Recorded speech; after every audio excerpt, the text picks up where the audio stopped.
नमस्कार, मैं विनीता। हम सभी ने बहुत बदलाव देखा है अपने जीवन में और समाज कहें या दुनिया बहुत निरंतर बदलती जा रही है। तो जब जो अपने बच्चे हैं या जो आने वाली जनरेशन है, तो कहीं न कहीं वो धर्म को या अपनी परंपराओं को लेके कहीं न कहीं खिन्न सी रहती है और आधुनिकता के दौर में सभी अ, जाते जा रहे हैं। लोगों को पहले ये था कि पाप होता है, पुण्य होता है, अगला जन्म होता है, तो कहीं न कहीं एक धर्म की मान्यता या भय था। लेकिन वर्तमान समय में जो एक मानसिकता बन गई है कि एक ही ज़िंदगी है, इसको जी लो, तो वहाँ बहुत शोषण है प्रकृति का, स्वयं का भी शोषण है। मुझे ऐसा लगता है कि अ, जब बात स्त्रियों की होती है तो बहुत सुरक्षा के घेरे में रखा जाता है और एक बहुत अच्छा प्रसंग है जो हम लोग सभी जानते हैं कि रावण जब सीता जी का हरण करके ले जाता है तो सीता जी पश्चाताप करती हैं कि अगर मैंने लक्ष्मण रेखा ना लांघी होती तो मतलब मैं इस स्थिति को प्राप्त नहीं होती। और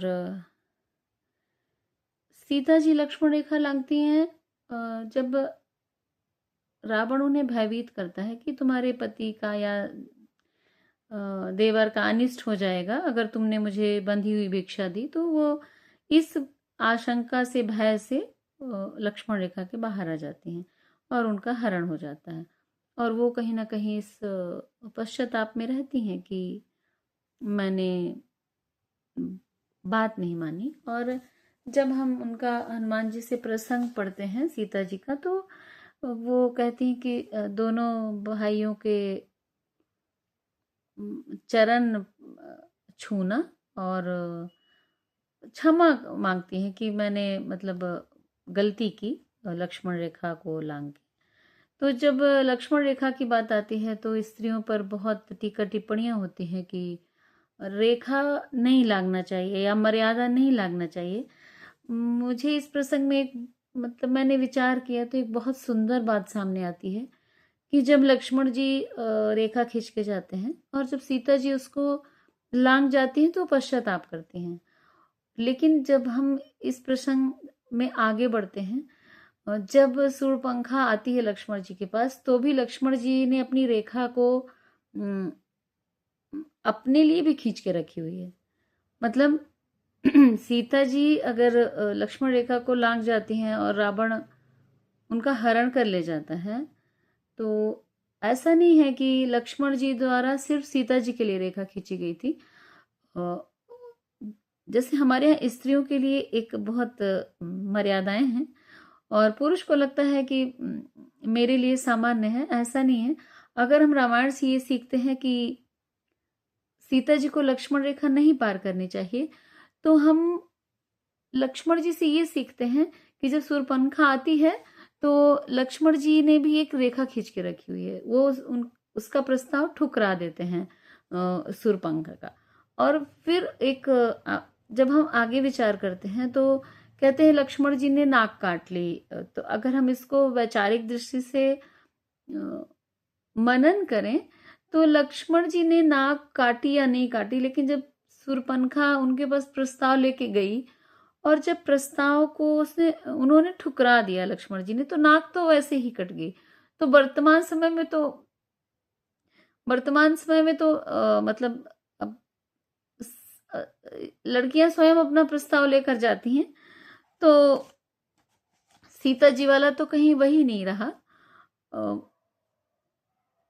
तो पहली तो मर्यादा स्त्रियों के लिए है, दूसरी है कि लक्ष्मण जी ने स्वयं के लिए भी रेखा खींची। तो जब हम अपने घर की स्त्रियों के लिए मर्यादा की रेखा खींचें तो वो रेखा स्वयं भी लागू होती है। जैसे लक्ष्मण जी ने उसका खुद भी पालन किया और उनकी जो लक्ष्मण रेखा इसलिए भी लक्ष्मण रेखा है, रावण उसको पार नहीं कर पा रहा था क्योंकि क्योंकि स्वयं लक्ष्मण जी उस व्यक्तित्व का पालन करते थे। हो सकता है उनके चरित्र की वजह से उसका इतना प्रताप रहा हो। तो जब हमारे घर के जो पुरुष वर्ग हैं, तो उनका प्रभाव आपके घर में लक्ष्मण की तरह तभी होगा जब आप भी कहीं ना कहीं एक सीमा खींच के रखेंगे। क्योंकि हालांकि वर्तमान समय में स्थितियां बदली हुई हैं। स्त्रियां स्वयं की सुरक्षा को लेकर ही इतनी चिंतित या सजग नहीं हैं। ये जितने भी हमारे ग्रंथ वेद पुराण लिखे गए हैं, तो ये सब मनन करने के लिए हैं। हम लोग बहुत बहुत देख लिया, सुन लिया, हम लोगों ने पढ़ लिया। पहले तो पूरी रामायण रटी रहती थी। फिर अगर हम जाते हैं, हमने त्रेता युग की बात की, अगर हम द्वापर में जाते हैं तो कहते हैं द्रौपदी का चीरहरण हो गया क्योंकि उसने अपशब्द कहे दुर्योधन को। तो मुझे ऐसा लगता है कि हमें द्रौपदी से ये सीखना चाहिए कि दुर्योधन के व्यक्तित्व के बारे में तो पहले से पता था। तो पहली बात तो उनके प्रस्ताव पर उसको जाना ही नहीं चाहिए, पांडवों को लेके नहीं जाना चाहिए। ये वर्तमान समय में भी लागू होता है कि आपको ऐसी जगहों में जाना ही नहीं चाहिए जहां ऐसे व्यक्तित्व के लोग हों, या जहां ऐसे कुछ काम होते हों। जैसे वर्तमान समय में बड़ा चलन है पार्टियों का, क्लब का, इसका उसका, और वारदात वहीं होती हैं। कुछ कोई मिला देता है, कुछ आपके ड्रिंक में मिला दिया, मतलब वहां बहुत सारी ऐसी ऐसी जगहों में संभावनाएं होती हैं।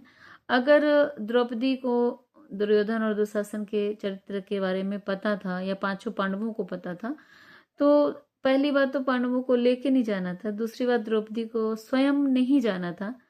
और यहाँ पर जो लक्ष्मण जी की रेखा है जो उन्होंने स्वयं के लिए भी खींची थी, यह दुशासन स्वयं घसीट के ला रहा है।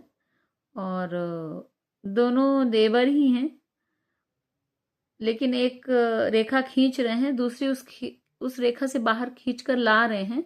ये युग का प्रभाव कहें या जैसा भी समय बदलता जा रहा है। और दुशासन ने उस मर्यादा को तोड़ दिया। द्रौपदी ने जाने के पहले नहीं सोचा, तो कहीं ना कहीं वो अपने आप ही लांग गई उस लक्ष्मण रेखा को। और एक जगह सीता जी कहती हैं कि मैं मतलब क्षमा चाहती हूँ, मैंने बात नहीं मानी लक्ष्मण की। और दूसरी तरफ जब दुशासन घसीट के लाता है तो द्रौपदी कहती मैं इन केसों को जब तक लहू से रंग नहीं लूंगी दुशासन के, तो मैं बांधूंगी नहीं। तो यहाँ आपके व्यक्तित्व पर भी निर्भर करता है कि आपके व्यक्तित्व पर निर्भर करता है कि आपके आगे क्या परिणाम होंगे। और जैसे जैसे समय बदलता जा रहा है, जैसे पहले जब हम सतयुग की अगर बात करें तो वहां व्यक्तित्व का कोई वही नहीं था, परीक्षाएं होती थी, पर चारित्रिक कहीं ऐसा वर्णन नहीं मिलता है। फिर जब हम त्रेता युग में आते हैं तो सीता जी का हरण हो जाता है। फिर जब हम द्वापर में आते हैं तो चीर हरण हो जाता है। फिर जब हम कलयुग में आते हैं तो स्त्रियां या जो भी बोले जो बहुत आधुनिक अपने को समझते हैं, तो ऐसी जगहों में जाते हैं जो असुरक्षा से युक्त हैं। तो अपनी सुरक्षा स्वयं अपने हाथ है। और लक्ष्मण रेखा का जो वर्णन है वो रेखा स्वयं अपने भीतर ही खींचनी पड़ती है। हम लोगों के लिए कोई लक्ष्मण जी नहीं आएंगे रेखा खींचने। और खींची हुई भी रेखा अगर हम उसका पालन नहीं करते हैं तो कोई औचित्य नहीं उस रेखा का। तो स्त्री हो या पुरुष हो, लक्ष्मण जी दोनों के लिए संदेश देते हैं कि अगर कोई रेखा है तो स्त्री ना पार करे, और पुरुष की भी अपनी स्वयं की सीमा है। ऐसा नहीं कि घर की स्त्रियों को आप सुरक्षित रखें और आपके लिए समाज की कोई मर्यादा नहीं है। राम और लक्ष्मण इसीलिए पूजे जाते हैं कि सूर्यपंखा के आने पर उनका मन ऐसा विचलित नहीं हो जाता, वो अपनी सीमा में ही है पुरुष होने के बाद भी। तो स्त्रियों को तो आजकल आप ये भी नहीं कह सकते कि आप अच्छे कपड़े पहने, क्योंकि स्त्रियां नई नई स्वतंत्रता है तो कुछ उनको समझ में नहीं आता कि हमको कितना स्वतंत्र होना है या कितना नहीं होना है। ये भारतवर्ष है, यहाँ आधुनिक होने का मतलब होता है ज्ञान से नहीं, शिक्षा से नहीं, हम ब्रांडेड कपड़े पहन लें। और तो ये बहुत दुखद रहा है हमारे यहाँ। जब आपको मौका है तो आपको शिक्षा लें, उस स्वतंत्रता का सही मतलब निकालें। और मुझे अच्छा लगता है जो इस जमाने से पिछला जो हम लोगों का था कि सबकी अपनी रेखाएं, अपनी सीमाएं हैं। इसलिए मेरे मन में ये चीजें आई तो मुझे लगा साझा करना चाहिए। बहुत बहुत धन्यवाद।